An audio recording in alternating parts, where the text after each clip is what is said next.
The fun they had. Before you read, the story we shall read is set in the future, when books and schools, as we now know them, will perhaps not exist. How will children study then? The diagram below may give you some ideas. Schools of the future. Learning through computers, virtual classrooms, robotic teacher, moving e-text. In pairs, discuss three things that you like best about your school and three things about your school that you would like to change. Write them down. Have you ever read words on a television or computer screen? Can you imagine a time when all books will be on computers and there will be no books printed on paper? Would you like such books better? Margie even wrote about it that night in her diary. On the page headed 17th May 21st 57, she wrote, "Today Tommy found a real book. It was a very old book." Margie's grandfather once said that when he was a little boy, his grandfather told him that there was a time when all stories were printed on paper. They turned the pages, which were yellow and crinkly, and it was awfully funny to read words that stood still instead of moving the way they were supposed to. On a screen, And then, when they turned back to the page before, it had the same words on it that it had had when they read it the first time. "Eee," said Tommy. "What a waste! When you are through with the book, you just throw it away." I guess our television screen must have had 1,000,000 books on it, and it's good for plenty more. I wouldn't throw it away.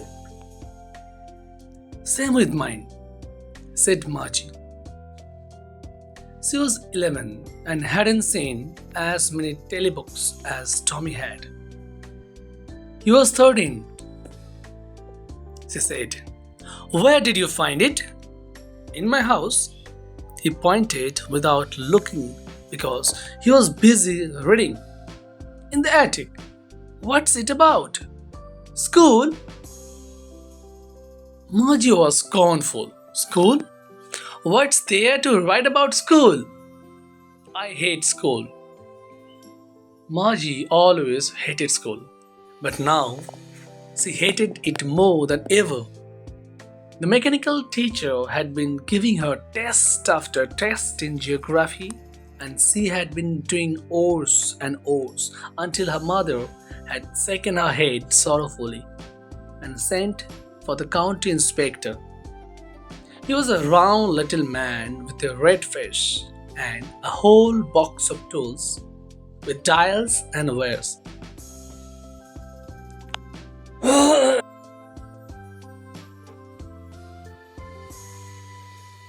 He smiled at Margie and gave her an apple, then took the teacher apart. Margie had hoped he wouldn't know how to put it together again, but he knew how all right, and after an hour or so, there it was again, large and black and ugly, with a big screen on which all the lessons were shown and the questions were asked. That wasn't so bad. The part Margie hated most was the slot where she had to put homework and test papers. She always had to write them out in a punch code. They made her learn when she was 6 years old, and the mechanical teacher calculated the marks in no time.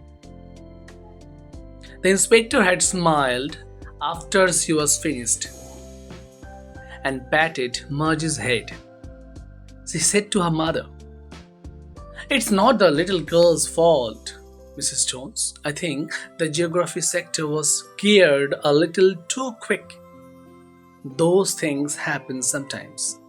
I have slowed it up to an average 10-year-old level. Actually, the overall pattern of her progress is quite satisfactory. And he patted Marge's head again. Margie was disappointed. She had been hoping they would take the teacher away together. They had once taken Tommy's teacher away for nearly a month because the history sector had blanked out completely.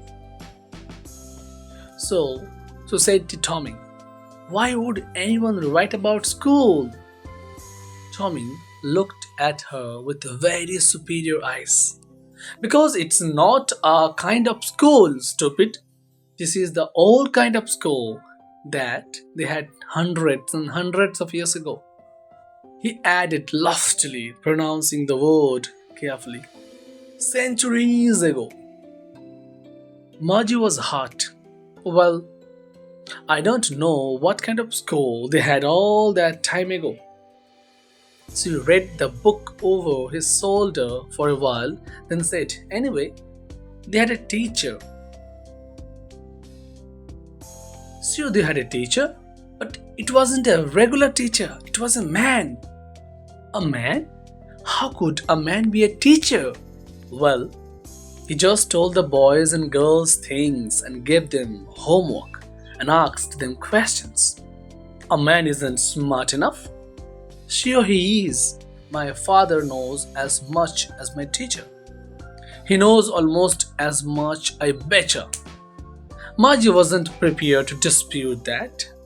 She said, "I wouldn't want a strange man in my house to teach me." Tommy screamed with laughter. "You don't know much, Margie. The teacher didn't live in the house. They had a special building and all the kids went there. And all the kids learned the same thing? So, if they were the same age. But my mother says a teacher has to be adjusted to fit the mind of each boy and girl it teaches. And that each kid has to be taught differently.